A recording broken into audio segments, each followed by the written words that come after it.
నమస్తే రమగారు. నమస్తే జయ. రమగారు, భార్యాభర్తల బంధంలో ఏదో ఒక చిన్న చిన్న పొరపచ్చలు అనేవి ఉంటూనే ఉంటాయి సహజంగా.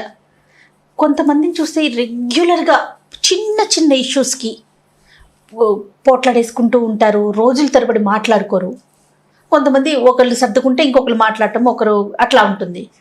కానీ ఇలా గొడవలు పడేటప్పుడు పిల్లలున్నా లేకుంటే మన చుట్టుపక్కల వారు ఉన్నా కూడా చాలా ఇబ్బంది అనిపిస్తుంది. ఇప్పుడు ఎందుకంటే ఆ రిలేషన్ని మనం అంతటితో ఆపే ఇట్లా ముందుకు సాగించాల్సిందే ఖచ్చితంగా. అలాంటప్పుడు ఎందుకు చిన్న చిన్న విషయాలకి ఇష్యూలు చేసుకుంటారు అనిపిస్తుంది నాకైతే. మీరేమంటారు దీని గురించి? అసలు ఎందుకు వస్తాయి ఇష్యూస్? వస్తాయి అంటే అక్కడితో వదిలే, కానీ దాన్ని పట్టి లాగి చివరి దాకా వెళ్ళి తెగే వరకు వెళ్ళి మళ్ళీ దాన్ని ఆపుకోవటం, అతికించుకోవటం, అది కరెక్టేనంటారా? అంటే ఇప్పుడు నా మాటే నెగ్గాలి, నేను అనుకున్నదే కరెక్టు, నీదే తప్పు, తప్పెవరిదో ఒప్పుకోవాలి, ముందు ఎవరు సారీ చెప్పాలి, గొడవ మొదలుపెట్టింది నువ్వు, వాదన మొదలుపెట్టింది నువ్వు, ఇలాంటివి వస్తాయి కదా జయ. టగ్ ఆఫ్ వార్లు ఇప్పుడు ఎలా అంటే మనం ఒకటి లాగుతున్నాం అనుకో, ఒక తాడుని ఇద్దరు అటొకళ్ళు ఇటొకళ్ళు పట్టుకు లాగుతారు. ఇద్దరు వీళ్ళైనా పడాలి, వాళ్ళైనా పడాలి. మనం జీవితాన్ని ఇలా చేసేసుకున్నాం. ఇప్పుడు ఇవాళ రేపు మనకి ఇదివరకు ఇన్ని డైవోర్స్ కేసులు లేవు, ఇన్ని పంచాయతీలు లేవు, ఇన్ని రకాల ఏంటి బతుకు జట్కా బండి ఇలాంటివి బోల్డని ప్రోగ్రాంలు టీవీలలో నడుస్తున్నాయి. వీళ్ళంతా ఫ్యామిలీసే కదా, అవన్నీ వస్తూనే ఉన్నాయి. ఇప్పుడు ఫ్యామిలీ కౌన్సిలర్స్ ఇదివరకు ఇంతమంది లేరు, మ్యారిటల్ కౌన్సిలింగ్స్ ఇన్ని ఇదివరకు అవసరపట్టాల. ఇప్పుడు ఎందుకు అవసరపడుతున్నాయంటే సెల్ఫిష్నెస్ వల్ల జయ ఇదంతా. ఇప్పుడు ఫ్యామిలీ అనగానే కుటుంబం, పెళ్ళి అంటే సర్దుబాటు, ఒకళ్ళ కోసం ఒకళ్ళు సర్దుకుంటేనే కుటుంబం ముందుకు వెళ్తుంది. ఇప్పుడు ఫ్యామిలీ ఉంది, మన అమ్మా నాన్న తీసుకుందాం, అమ్మా నాన్న ఏమీ సర్దుకోకుండానే మనం పెరిగి పెద్దవుతామా? వాళ్ళు తెక్కొట్టుకుంటూ ఉంటే నీ జీవితం ఎంతో దుర్భరంగా ఉంటుందో మనకు తెలియదు. ఇప్పుడు నువ్వు నేను కొట్టుకుంటే మన పిల్లల పరిస్థితి కూడా అదేననే ఇంగితం ఆడకు కానీ మొగ్గ కానీ లేదా ఇద్దరికి కానీ ఉండాలి. మన అమ్మ నాన్న ఇప్పట్లాగా ఇదివరకటి రోజుల్లో ఈ వెసులుబాట్లు లేవు. ఈ వెసులుబాట్లు ఏమున్నాయి జయ? ఎంత కష్టపడి పని చేసుకునే వాళ్ళు ఇదివరకు ఒళ్ళొంచి పని చేసేవాళ్ళు, ఎన్ని రకాల పనులు చేసేవాళ్ళు, డబ్బులు తక్కువ.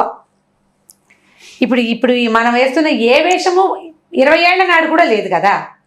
20 years బ్యాక్ నెలకు ఒక్కసారి ఔటింగ్ కూడా చెయ్యని కుటుంబాలు ఉండేవి.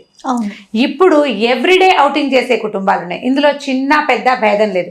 మిడిల్ క్లాస్ నుంచి హయ్యర్ క్లాసెస్ దాకా, లోవర్ మిడిల్ క్లాస్ పీపుల్ కూడా రెగ్యులర్గా టిఫిన్ బయట నుంచి తెచ్చుకుంటారు. టిఫిన్ ఇప్పుడు నువ్వు ఇడ్లీ చేయాలంటే మినపప్పు నానబెట్టాలి, రవ్వ నానబెట్టాలి, 2 కలిపి రుబ్బాలి. ఆడదో మగవాళ్ళు ఎవరో ఒకళ్ళు పొద్దున్నే లేచి ఇడ్లీ కుక్కరు స్టవ్ పని కదా. నువ్వు ఇది 20 రూపాయలు ఇచ్చి ఓ 4-6 ఇడ్లీలు తెచ్చేసుకుంటున్నావు. ఈ కలిసి వచ్చిన పని వేళంది చూసావా, ఇదంతా ఖాళీ అయ్యి కొట్టుకు వస్తున్నారు. పనులేవి?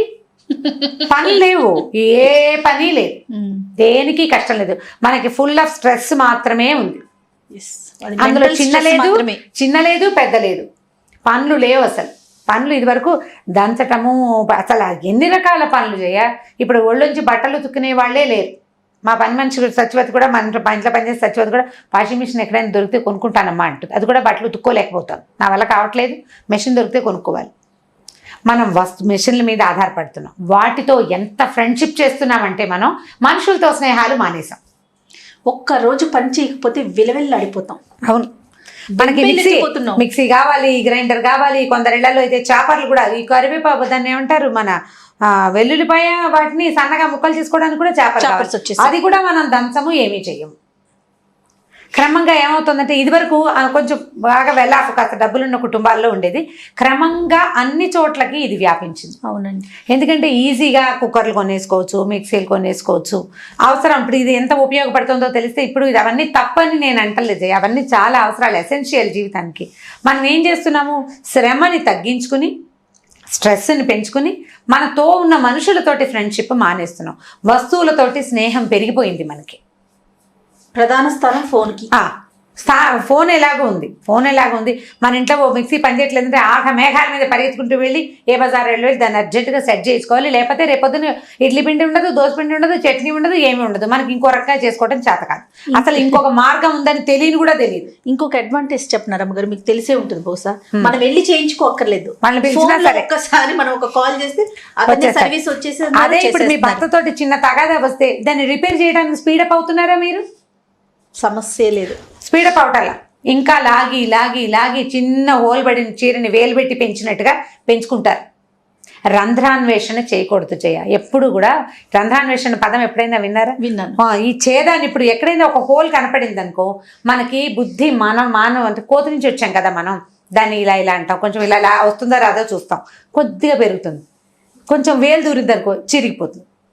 ఏ వస్తువునైనా జస్ట్ సోఫాలకి హోల్స్ పడతాయి, పిల్లల చేతులు అక్కడే ఆడుతూ ఉంటాయి. గమనించండి మీరు, మనుషులకి రంధ్రాన్వేషణ ఉంటుంది. అవతల వాడిలో ఇంత లోపం, ఇంత లూప్ హోల్ దొరికితే దాన్ని పట్టి పల్లార్చి ఎలాగైనా పెద్దది చేయాలని చూస్తాం. భరించాలా అని భరించవు అంటే భరించవు. ఏం చేస్తావు నువ్వు ఎవరిని భరించకుండా కుదురుతుందో నాకు అర్థం కాదు. చాలా మంది నాకు ఫోన్లు చేస్తున్నారా, అందరూ కూడా నేనే సర్దుకోవాలా, నేనే భరించాలా. నువ్వు కాదు, పోనీ వీడిని భరించబమ్మా. మనం ఆడవాళ్ళ గురించి మాట్లాడుతున్నాం, ఇది మగవాళ్ళు లేరు కదా మన గుంపులో, ఆడవాళ్ళు ఎక్కువగా ఉన్నారు. మన గుంపే అలా ఉంది ఇప్పుడు, అంత మామ్స్ గురించే కదా మాట్లాడుతున్నాం. నువ్వు భరించవు, వీడిని భరించవు. ఆఫీసులో భరిస్తావా భరించవా? ఖచ్చితంగా బస్సు ఎక్కుతావు, భరిస్తావా భరించవా? నువ్వు బస్సులో భరిస్తావు, ఆఫీసుల్లో భరిస్తావు, ఎక్కడికైనా ఏ పని చేసుకోవడానికి వెళ్ళినా అక్కడ ఉన్న వాళ్ళందరిలో నీ జలాయించి ఏదో రకంగా నీకు కావాల్సిన పని చేసుకుని బయటపడతావు. ఏమి మొగుడిని భరించడానికి తీపరం నాకు అర్థం కాదు. నువ్వు ఇప్పుడు ఎలాంటి బార్టర్ సిస్టమ్ కదా జయ పెళ్ళి అనేది. నువ్వు నాకు ఒకటి ఇవ్వు, నేను నీకు ఒకటి ఇస్తాను. నువ్వు నాకు భద్రతనివ్వు, నేను నీకు ఇంట్లో పనిచేస్తాను. నువ్వు నాకు హక్కు ఇవ్వు, నేను నీకు బాధ్యతగా పనిచేస్తాను. ఇదివరకటి రోజుల్లో మాట్లాడుకోవడానికి, మనం డిస్కస్ చేయడానికి అవకాశాలు తక్కువ ఉండేవి. ఈ రోజులు అట్లా లేవు. అంటే అందరూ ఇలా ఉండరండి అని కొంతమంది పెడతారు. అందరూ ఉండరు, జనరలైజ్డ్గా చెప్పటల్లా అందరూ ఇంతే అని చెప్పను నేను. కనీసం 80% పీపుల్ ఇట్లా ఉన్నారా? మీకు ఏదో కావాలని, అవతల వాడి దగ్గర లేనిది కూడా నాకు కావాల్సిందేనని అడగకూడదు. మిత భాషలు ఉంటారు, నాతో స్పెండ్ చేయట్లేదు అని అడగకూడదు. నాతో మాట్లాడు, అతను ఎప్పుడు పేపర్ చూసుకుంటాడు, పుస్తకం చూసుకుంటాడు, లేదా ఫోన్ చూసుకుంటాడు, తక్కువ మాట్లాడతాడు. ఏం చేస్తాం మరి మనం? అతని నేచర్ అది, అతని నేచర్ అది. పైగా నీ పెళ్ళై 2 ఏళ్ళు ఏడాది అయ్యేసరికల్లా అతని జీవితం మొత్తం తెరిచిన పుస్తకంలాగా నీకు తెలిసిపోవాలని కోరుకుంటావు. తప్పు. అసలు మనం కూడా మన జీవితాలు తెరిచిన పుస్తకాలుగా అందించకూడదు. చాలా మంది ఏం చేస్తారంటే బుక్స్ మొత్తం ఓపెన్ చేసి చూపిస్తారు, లాస్ట్ పేజీ వరకు చూపించేస్తారు. ప్రతిసారి అది మనకు ఒక హర్డిల్లాగా ఇబ్బంది పెడుతుంది. అది మనని తెలుసుకుంటూ ఉండాలి, మెల్లిగా చదువుతూ పోవాలి జీవితాన్ని. మనం మామూలుగా పెళ్ళైన కొంతమంది 1-2 ఏళ్ళకి చాలా ఫ్రెండ్లీగా బాగా కలిసిపోయి ఉంటారు. కొన్నిట్లలో కుదరరు, అంటే ఎమికబుల్గా ఉండరు, మగవాళ్ళు ఉండరు, నేను ఒప్పుకుంటా. అందరూ బాగా ఉంటారని ఈ రోజుల్లో ఉంటున్నారని నేనేం చెప్పను. వాడి సర్కమ్స్టెన్సెస్, వాళ్ళు పుట్టిన ప్రాంతం, వాళ్ళు పుట్టిన ప్రదేశం, వాళ్ళ అమ్మా నాన్న, వాళ్ళు అతను చూసిన పరిస్థితులు, అతను ప్రపంచాన్ని తెలుసుకున్న విధానాన్ని బట్టే నీతో ఎలా ఉంటాడు అనేది డిపెండ్ అయ్యి. కొంతమంది ఇప్పుడు ఇంతకు ముందు మీరు అన్నట్లుగా మాతో స్పెండ్ చేయట్లేదు అంటారు అమ్మగారు. ఇదివరకు రోజుల్లో ఎలా ఉండేది? ఎందుకంటే ప్రెసెంట్ నవేడేస్ మనం చూసుకుంటే నాతో స్పెండ్ చేయట్లేదు, నాతో గడపట్లేదు, నాతో ఫ్రీగా ఉండట్లేదు, ఇట్లా రకరకాలుగా చెప్తున్నారు కదా. మీ చిన్నప్పుడు ఇలాంటి మాటలు విన్నారా మీరు? అమ్మ వాళ్ళని కానీ, అక్క వాళ్ళని కానీ, మీ పిన్నులు కానీ, భర్త మాతో ఉండట్లేదు అంటే ఫ్రీగా మూవ్ అవ్వట్లేదు, మాట్లాడట్లేదు, మెయిన్ ప్రాబ్లం మాతో మాట్లాడట్లేదు, ఆయన పని ఆయన, మా పని మేము అన్నట్లుగా ఉంది అనే మాట మీరు విన్నారా? ఇప్పుడు నేను ఏదైనా చెప్తే వీళ్ళందరూ నా మీద పడతారు. నిజంగా ఇప్పుడు మాట్లాడుకోవటం అసలు ఉండేదే కాదు కదా జయ. ఇది వరకు ఎవరి పని వాళ్ళు చేసుకునేవాళ్ళు. పనేది నేను చెప్పాను మీకు, పని పాట లేదని చెప్పట్లేదా నేను. ఈ ఫ్రెండ్స్ తోటి ఎంతసేపు చాటింగు, ఎవరో ఒకరితోటి మాట్లాడు. ఓ డ్రెస్ వేసుకున్నాను, ఈ ఫోటో తీసి పెడితే వీళ్ళందరూ కామెంట్ చేయటము, డ్రెస్ బాగుందని, బాగులేదని, అలా ఉన్నావని, ఇలా ఉన్నావని, ఈ మేకప్ నీకు సూట్ కాదు, ఇవన్నీ మాట్లాడుకుంటున్నారు. ఇప్పుడు ఈ మాట్లాడే వాళ్ళందరి పరిస్థితి ఏంటంటే హస్బెండ్ కూడా అలాగే మాట్లాడాలని కోరుకుంటారు. అతను మాట్లాడే స్వభావం లేదనుకో, నువ్వు చేయగలిగేదేముంది? అప్పుడు నువ్వు మాట్లాడే వాళ్ళని వెతుకుతానంటావు ఎంతసేపు. ముందు మాటలు తగ్గించి, జనాలు మాటలు తగ్గించి ఎంతసేపు చాటింగ్లు మానేసి పని చేయటం, ఏదైనా ఒళ్ళొంచటం, మన పని మనం చేసుకోవడం స్టార్ట్ చేస్తే ఈ కోరికలు కొంచెం తగ్గిపోతాయి. ఓకే, మొదటిది. అక్కడి నుంచి పాత రోజుల సంగతి అడిగారా మీరు? ఇది వరకు పుట్టిళ్లలో హెచ్చుగా ఉండేవాళ్ళు జయ నాకు తెలిసి. పండగకి వెళ్తే ఓ 20 రోజులు, నెల రోజుల్లో పుట్టిళ్లలో ఉండిపోయేవాళ్ళు. అత్తారింటికి వెళ్ళటం అనేది ఒక ప్రత్యేకమైన పనిగా కొన్నాళ్ళు వెళ్ళి ఉంటాం, మళ్ళీ వచ్చి పుట్టింట్లో ఉంటాం. అసలు కర్షక కుటుంబాలు, ఇవి రైతు కుటుంబాల్లోనూ వాటిలో అయితే ఇక్కడ 10 రోజులు ఉంటే ఆడపిల్లని పుట్టింటికి తెచ్చేసేవాళ్ళు. ఇక్కడ పని చేసుకునేవాళ్ళు. ఇక్కడ వెళ్ళి వ్యవసాయం ఉందనుకో పుట్టింట్లో, పిల్ల కూడా వచ్చేస్తుంది. మరి ఒక మనిషి కావాలి కదా, ఓ కూలి మిగిలిపోయినట్టేనా ఏముంది, వీళ్ళతో పాటు 4 ముద్దల అమ్మాయి అన్నం తింటుంది, పొద్దు నుంచి సాయంత్రం దాకా పనిచేస్తుంది. సో దానివల్ల కొంచెం గొడవలు కూడా తక్కువ. తక్కువ. అప్పుడు పురుళ్ళు ఎక్కువ, డెలివరీలు ఎక్కువ కదా, అంటూనే ఉండేవాళ్ళు. అక్కడి నుంచి ఏం చేసేవాళ్ళు, మొదటి పురుళ్ళల్లో అయితే మొదటి 2 పురుళ్ళు పుట్టింట్లో పోసేవాళ్ళు, 7వ నెలలో తెచ్చేసేవాళ్ళు, 5వ నెల 8వ 7వ నెల దాకా పంపేవాళ్ళు కాదు. ఓకే. భర్తతో స్పెండింగ్ ఏది లేదు. ఈ పిల్లవాడి బాధ్యత నా ఒకదానికైనా, వీడికి కూడా ఉంది, మేమిద్దరం కలిసే కదా కన్నాం, వాడు కూడా పనిచేయాలి, వాళ్ళు కూడా డైపర్లు మార్చాలి లాంటి డైలాగులకి ఆస్కారమే లేదు. పుట్టిన పిల్లల్ని 1-2 నెలల దాకా భర్తలు చూడని ప్రపంచాలు కూడా ఉండేవి ఇది వరకు. 3 అతను ఎక్కడో ఉన్నాడు ఉద్యోగం, 3 నెలల దాకా అతను రాలేడు. ఇప్పట్లాగా ఫ్లైట్లా పరిగెత్తుకు వచ్చేసేయడానికి అసలు లేదు. ఇప్పుడు పక్క నుండే డెలివరీలు చేయించుతారు, పక్క నుండే డెలివరీలు చేయిస్తారు. నేను ఒకదాన్నే కన్నానా, వీరికి కూడా బాధ్యత లేదని మొగుడు కూడా దాన్ని పంచుకోవాలని ఆలోచిస్తారు. ఇప్పుడు ఈ గోళలు పెరిగినాయి కదా జయ. ఇవన్నీ నేను అనుకుంటా హిందీ సినిమాలు, ఇంగ్లీష్ సినిమాలు, హిందీ సీరియల్స్ వాటి ప్రభావం హెచ్చుగా ఉందని భావిస్తూ ఉంటాను నేను. ఎంతసేపు వీళ్ళిద్దరే కలిసి, ఇదివరకు అసలు బెడ్రూమ్స్ కూడా ఉండేవి కాదు కదా జయ, మంచాలు ఉండేవి కాదు. ఇప్పుడు మాది చాలా పెద్ద ఇల్లు అని నేను చెప్పాను నీకు ఇదివరకు. మా ఇంట్లో అన్ని ఎత్తే మంచాలే, ప్రత్యేకమైన రూమ్స్ మంచాలు ఉండేవి కాదు. ఒకే ఒక పందిరి మంచం మా తాతగారిది ఉండేది, ఒక గదిలోనే. మేము ఇంతమంది పిల్లలున్నా, మా అమ్మ నాన్న ఉన్నా, ఎప్పటికప్పుడు ఏ రోజు కారోజు రాత్రి 7 గంటలకు ఎప్పుడు పాలేళ్ళు మంచాలు వేసేవాళ్ళు, పక్కలేసుకునేవాళ్ళు. తెల్లారి 6 గంటకల్లా మొత్తం మంచాలన్నీ మూల చేరాల్సిందే. ఎక్కడ పడితే అక్కడ మంచాలు వేసుకుని ఉండటానికి లేదు. పగటి పూట నడుము వాల్చే అవకాశమే ఉండేది కాదు పాత రోజుల్లో. మంచం ఎక్కడం లేదు అసలు పగలు. మా అమ్మ బెడ్రూమ్ అనేది లేదు, ఆ కాన్సెప్టే లేదు అసలు అప్పట్లో. లేదు బెడ్రూమ్లు, మనకి ఈ డబల్ కాట్ బెడ్లు 6x6, 4x6, 5x6 అన్నీ కూడా ఒక 30-40 ఏళ్ళ నుంచే మనం తెలుసుకున్నాం. 40 ఏళ్ల క్రితం కొన్ని కుటుంబాల్లోనే ఉండేది, అన్ని చోట్ల ఉండేది కాదు. ఒక 15-12 ఏళ్ళుగా బాగా మనకి మాల్స్, షాపింగ్లు ఇవన్నీ పెరిగి పెళ్ళిళ్ళకి డబల్ కాట్ బెడ్లు గిఫ్ట్లు ఇవ్వటాలు, ఇచ్చేసేయటాలు, పుట్టింటి వాళ్ళే మంచాలు పెట్టేటాలు. అప్పట్లోనూ మంచం పెట్టేవాళ్ళు, తల్లికో మంచం, పిల్లకో మంచం అని. పురిటికి ఒక మంచం ఇచ్చేవాళ్ళు, డెలివరీ అయ్యాక చంటి పిల్లకు ఒక చిన్న మంచం, మంచం కిందకి చేరిపోయే మంచాలు. ఓ మంచం వేస్తే 3 మంచాలు దాని కింద ఉండేలాగా అలాంటి విధానమే ఉండేది. అప్పుడు అసలు లేదు. మగవాళ్ళు పొద్దున పోతే సాయంకాలం రావటమే, పెంద్రాళ్ళే పడుకునే వాళ్ళు. ఇప్పట్లాగా పిశాచాల్లాగా 1 గంట దాకా కూర్చుని ఫోన్లు చేసుకోవటాలు, మాట్లాడుకోవటాలు అసలు లేనే లేదు. నాకు తెలియదు జయ. మా అక్కలు బాగా నా ముందు ఎంతమంది అక్క వెళ్ళినారు, వీళ్ళు ఎంతసేపు కబుర్లు చెప్పుకోవడం నేను బాగా పెద్ద అయ్యాకే చూసాను. నా చిన్నతనంలో నేనైతే చూడలేదు. ఇప్పుడు ఏదో పిండి వంట చేసుకోవాలి, ఇదివరకు అట్లాగా ఏముంది, వీళ్ళే పోటేసి పిండి పట్టుకొని చేయటం. అరిసెలు చేయాలంటే మధ్యాహ్నం భోజనాలైన 12 దగ్గర నుంచి మొదలు పెడితే సాయంకాలం 6 దాకా. ఇప్పుడు భార్యలు భర్తలు కబుర్లు స్పెండింగ్ ఎక్కడుంది, ఏమీ లేదు. గొడవలు లేవు, గొడవలు లేవు, తక్కువ గొడవలు. శాంతం కాదు కానీ చాలా తక్కువ. పని చేస్తే, పనులు చేసుకుంటూ ఉంటే, ఎవరి దాన్ని వాళ్ళు ముందుకు తీసుకెళ్తుంటే అంత గొడవలు ఉండవని నేను భావిస్తాను. ఇప్పుడు లేటెస్ట్గా స్లోగన్స్ మనకి సినిమాల్లో కూడా, భార్య కాదు దేవుడిచ్చిన స్నేహితురాలు భార్య, లేదా దేవుడిచ్చిన స్నేహితుడు భర్త, ఇలాంటివి. దేవుడిచ్చిన స్నేహితుడు అంటే కొట్టు సామని ఇచ్చాడా, కలిసి ఉండమని కదా ఇచ్చాడు. మీరు కలిసి ఉండేదానికంటే నువ్వు అలా ఎందుకు బిహేవ్ చేసావు, వాళ్ళతో బాగా మాట్లాడుతున్నావు, నాతో ఎందుకు బాగా మాట్లాడట్లా అని కొన్ని ప్రశ్నలు. ఆఫీస్ వాళ్ళతో చక్కగా నవ్వుతూ మాట్లాడతాడు, ఇంటికి వచ్చి ఏం మాట్లాడు. నీతో మాట్లాడడానికి సరిపడా మాటలు లేవు. పైగా ఏ మాట్లాడినా నువ్వు ఇంకొక రాగం తీస్తావు, ఇంకో కొత్తది తీస్తూ ఉంటావు. ఎందుకు వచ్చిందని మాట్లాడడం మానేస్తూ ఉంటారు. కొంతమంది అసలు ఆడవాళ్ళతో మాటలు తక్కువగా మాట్లాడే పద్ధతులు చూస్తుంటారు. తండ్రుల దగ్గర, అన్నయ్యలు, బాబాయిలు, మామయ్యల దగ్గర చూస్తారు. వైఫ్స్తో తక్కువ స్పెండ్ చేసి ప్రపంచాన్ని చూస్తున్నారనుకో, వాళ్ళు స్పెండ్ చేయరు. భార్యకి కావాల్సినవి కొనిపెడతారు, సంసారానికి కావాల్సినవి చూస్తారు. ఈ స్పెండింగ్ మెథడ్ ఫ్రెండ్స్ స్పెండ్ చేసినట్టుగా భర్తలు భార్యలు ఒకళ్ళతో ఒకళ్ళు స్పెండ్ చేయాలని కోరటం కూడా కొంత తప్పుగాని నాకు అలాగే అనిపిస్తుంది. కాకపోతే ఈ జనరేషన్ ఇలా ఉంది, ఇలా కోరుకుంటున్నారు. కుదురుతుంది, కుదరదు.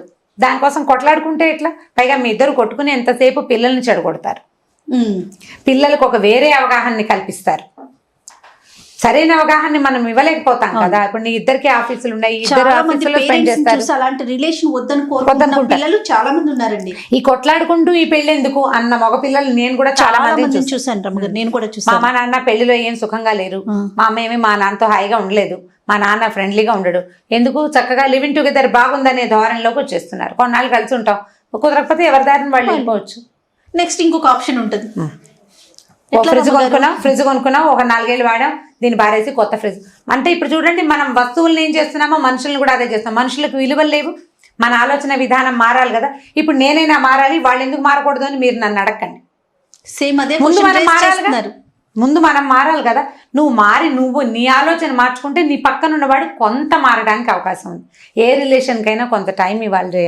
పాత రోజుల్లో చెప్పేవాళ్ళు 10 సంవత్సరాలు, పెళ్ళైన 10 yearsకి భార్య భర్త అటు ఇటు మారతారు.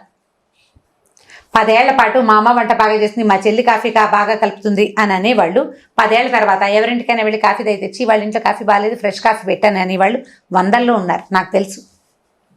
అలాగే జరుగుతుంది. 10 ఏళ్ల తర్వాత ఆటోమేటిక్గా భార్యలదే పెత్తనం అవుతుంది, భర్తలు లొంగిపోతారు. ఆ టైం ఇవ్వాలి కదా మనం. ఆ టైం లోపల భరించాలా అని అడుగుతారు. భరించాలంటే ఆ రూపంలో నువ్వు పిల్లల్ని గాను వాళ్ళని పెంచుకో, వాళ్ళని కాస్త పెద్ద చెయ్యి. అప్పుడు నువ్వు మీ ఇద్దరు ఒకళ్ళతో ఒకళ్ళు స్పెండ్ చేసే టైం నిజమైన టైం అది. సరిగ్గా స్పెండ్ చేయగలిగే టైం అది. పిల్లలు స్కూల్కి వెళ్ళిపోతారు, నీకు కొంచెం జీవితం మీద అవగాహన వస్తుంది, నువ్వు అన్ని పనులు సమర్థవంతంగా చేయగలుగుతావు. అప్పుడు నువ్వు ఎదుటి వాడిని నీ చేతిలోకి తీసుకోగలుగుతావు. ఈ చిన్నప్పుడు తీసుకోలేకపోతావు. ఈ చిన్నప్పుడు తీసుకోవడం పోతుంది, ఇదేం నిలవదు. నువ్వు పెద్ద అయ్యాక తీసుకోగలిగేదే నిజమైన తీసుకోవటం. అప్పుడు ఇక నీ చేతిలో నుంచి ఆ ప్రాణి గిజగిజలాడుతున్నా కూడా బయటికి వెళ్ళదు, చేతిలోనే ఉంటుంది. ట్రై చేయాలి. మన మామ్స్ అందరూ డెఫినెట్గా ఒకవేళ 6-7 ఏళ్ళు అయింది అనుకోండి పెళ్ళయి, ఇంకొక 3 ఏళ్ళు, ఈ 3 ఏళ్ళు ఎంతలో గడుపుతానని అనుకున్నారా, మీరు ఈజీగా చేయించేస్తారు. ఈ సంవత్సరమే వీడు మొత్తం ఆవాలు ముద్ద చేసి నేను మింగేయాలి అవతల వాడిని అంటే మింగలేకపోతాం మనం, మింగలేము. ఏ జనరేషన్ అయినా కొంచెం ఒక టైం ఇవ్వాలి తప్పకుండా. మీరు కొట్లాడుకోకుండా ఉండటానికి ప్రయత్నం చేయాలి. ఇప్పుడు వాళ్ళు ఎవరో తెంపేసుకుంటారని ఎన్నిటిని తెంపుకుంటావు నువ్వు? ఓకే, బాగుంది, మనకు మెథడ్స్ ఉన్నాయి, ఈజీ అయింది ఇదివరకటి కంటే. ఎన్ని తెంపుతావు? వస్తువులు మార్చినట్టు మనుషుల్ని మార్చచ్చా? ఇలాగే మీ అమ్మా నాన్న అనుకుంటే, మన అమ్మా నాన్న కూడా ఇలాగే అనుకుంటే. అవును. మనం ఇంగ్లీష్ సినిమాల్లో చూస్తాం, 2-3 భార్యలు, ఒక కూతురు బర్త్డేకి 2వ భార్యతో 3వ భార్యతో వస్తాడు. అది చూడడానికి వెగటుగా నవ్వు వస్తుంది మనకి సరదాగా. అదే మన జీవితంలో ఉంటే, మన పిల్లల జీవితాల్లో వస్తే, వీడు నా 3వ భర్త, వీడు నా మొదటి భర్త కొడుకు అని చెప్పడం ఎంత అసహ్యం. మనం ఎందుకు అలా చెప్పాలి? సర్దుకుంటే సరిపోయింది. ఎక్కడైనా సర్దుకోవాల్సిందే. నేను చెప్తున్నా కదా, నువ్వు ఆఫీసు, రోడ్డు, బస్సు, ట్రైను, ఎక్కడికి వెళ్ళినా నువ్వు సర్దుకోవాలి. లైఫ్లో సర్దుకుంటే ఆటే సర్దుకోక్కర్లేదు. కొద్దిగా ఓపిక పడితే నీకు కావాల్సిందే నీ చేతిలోకి వస్తుంది, అంతే. ఎక్సలెంట్ రమ్మగారు, నమస్తే. నమస్తే. ఈ వీడియో కనుక మీకు నచ్చినట్లయితే లైక్ చేయండి, షేర్ చేయండి. మరిన్ని వీడియోస్ కోసం మా ఛానల్ని సబ్స్క్రైబ్ చేసుకోండి.